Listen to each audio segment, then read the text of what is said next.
Do you want to carry your team to victory? Here are 5 legends that are perfect to take on the carry role and win the game for your team. I'm going to cover the 5 best solo carry legends through team strength and duelist strength, and stay tuned for the best all-around solo carry at the end of the video. Also be warned, because there will be some controversial legends in here, and a few of them have a pretty low pick rate despite being super good for solo carrying. Ultimately, what you end up choosing comes down to your playstyle, but it helps understanding the legend's strengths and weaknesses so that you can pick the right legend for the right composition, map, and playstyles. Let's dive into it. So let's start the video with a massively underrated legend, that being Mad Maggie. I've covered Mad Maggie many times on this channel, and for good reason. Her passive not only gives you the same run speed when holding a shotgun as if you were running with your hands out, but it also gives you a temporary wall hack on your enemies as you deal damage to them, at the least making tracking your enemies much easier, and it's incredibly strong if you're playing around Bangalore smokes, caustic smokes, catalysts, dark veil, and more. This lets you dish out a lot of damage on your enemies and have a huge leg up when taking duels and pulling off clutches in those difficult situations. Her tactical goes hand in hand with her passive, as Variety Drill lets you place a drill that goes through cover and deals a pretty hefty amount of damage to anyone who doesn't respect it or can't move as they're pinned behind cover. And this can be used to either apply pressure to teams that you want to push, you can also bully them out of cover, especially when they're healing, or even be used when you're taking a duel to temporarily blind your enemies. Let me explain. By placing the drill between you and your enemy, they will be blinded and take passive damage, but you will be able to see everything going on thanks to your passive, which I mentioned previously. And finally, her team play and duelist opportunities don't end there, as her ultimate is one, if not the best gap closers in the game. Throwing out her Wrecking Ball will send a Wrecking Ball that flies forward up to 10 seconds as it drops small blue pods on the way. If the Wrecking Ball hits an enemy, it will explode and stun them. If it hits a door, it will blow straight through it, and if it hits an enemy object such as Horizon's ultimate, the ball blows up and destroys the object in the process. These small blue pods give you a 30% speed boost when you run over them, which easily lets you get up close and personal to the enemy team. It rings even more true for Maggie, who very much benefits from playing explosively, and her kit allows you to deal entry damage and then call the shots on when and how you want to engage the enemy team. If you deal significant damage or even get a knock, you can follow this up with a Riot Drill, grenades, and then Wrecking Balls straight into them. There's not much the enemy can do when they're a man down and lacking proper space for a team fight. Next up is the polar opposite to Maggie. Still a strong duelist with good team utility, but from more of a backline anchoring supportive role. Gibraltar is the only legend in this video that has the fortified passive.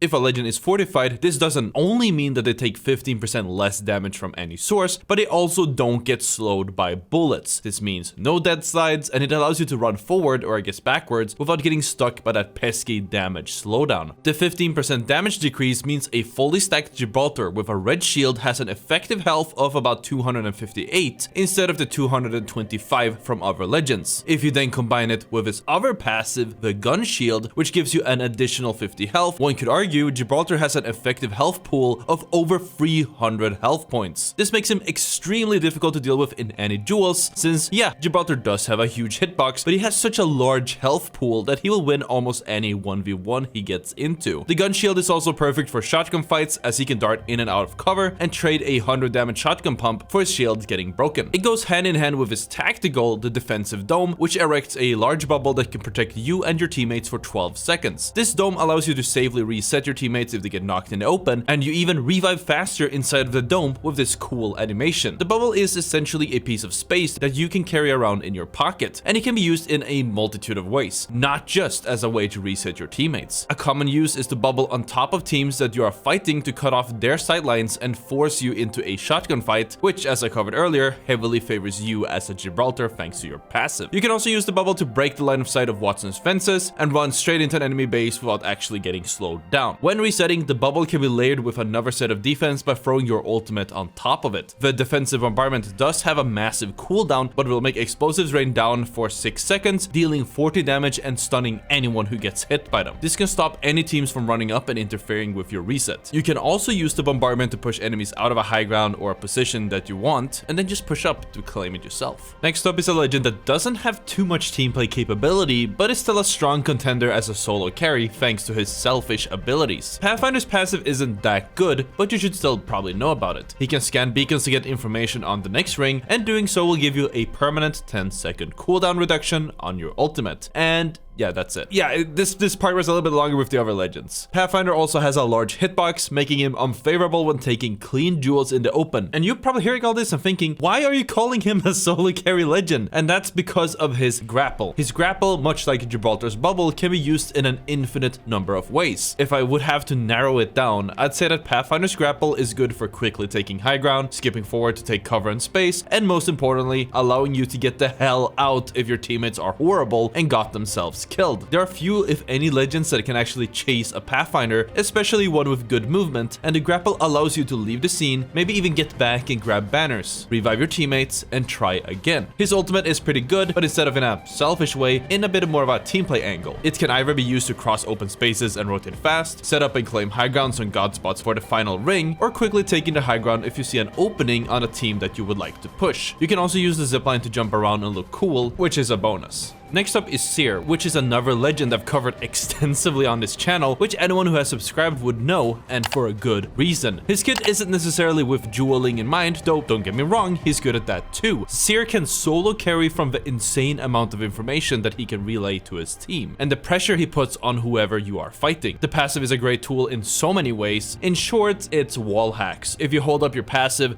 will glow up when you aim it at an enemy, even through walls. This helps you find where enemies are set up, it allows you to pre-aim angles where they're gonna peek from, and most importantly, it allows you to get free kill points by hunting down rats. His passive can also be used by Seer twirling around and making sure that nobody is running up after you finish a fight. His tactical is still incredibly strong, but falls short if you're solo queuing, as you can't get the most out of it. Seeing as the tactical reveals an enemy and their health for 8 seconds, temporarily silences them, and cancels any channeling action such as reviving or healing, it's perfect for following up on huge damage. This means that you don't want to open a fight with it. Instead, you need to communicate the information that you get from your passive to your teammates, and then if you can cancel a battery or phoenix on an enemy after getting a large amount of damage in, that is usually what you need to close out the fight. And when you do get into a fight, it's wise to use your ultimate. Seer's ultimate creates a dome for 30 seconds, and if any enemy steps into it, they will be highlighted in this diamond shape as long as they keep moving around or making noise. This is so strong when fighting a full team, as your teammates will always have an idea of their whereabouts, but most importantly, it helps you spot any third parties that might be rolling in as you are fighting. Obviously, all these abilities are perfect for winning your duels, but I'd argue that Seer is a solo carry legend just from how much he enables his team, so the team play alone. The last legend in this video is the most well-rounded, and that's Horizon. Her kit and her long lanky hitbox makes her very difficult to duel against, but when used correctly, also allows her to enable her team and win them fights. There's no wonder she has over a 25% pick rate in Master and Predator lobbies. Her passive removes the fall stun when landing from a greater height, and also allows you to turn faster mid-air. This makes it a lot harder to hit a moving Horizon, lets Horizon make certain outplays when it comes dropping off of high ground, and ties into abusing the tactical, the Gravity Lift. The Gravity Lift can quickly take the high ground and get the positional advantage for you or your teammates. You can also swerve left, right, forward, and back as you go up the lift to make yourself more difficult to hit, and get easy beams on your enemies as you appear from thin air. Leaving the Gravity Lift will push you forward with added momentum, which then can be combined with your passive to keep moving around quickly after you would hit the ground. You can drop off the lift and get back in on it to stay moving and make yourself very difficult to hit. Her tactical also goes hand in hand with her ultimate, the Black Hole. When used properly, the Black Hole is basically a fight-winning button. You usually want to use the Black Hole from the top of your tactical, throw it outside of where the enemy is hiding so they get sucked out into the open, followed by you and your team throwing grenades and focus firing one of them. This means that you get one pick for free and allows you to push in and close out the fight by taking the Gravity Lift again afterwards. If you are interested in more solo queue ranked strats, you're gonna want to check out the video on the screen. Thank you so much for watching, and I'll see you all tomorrow.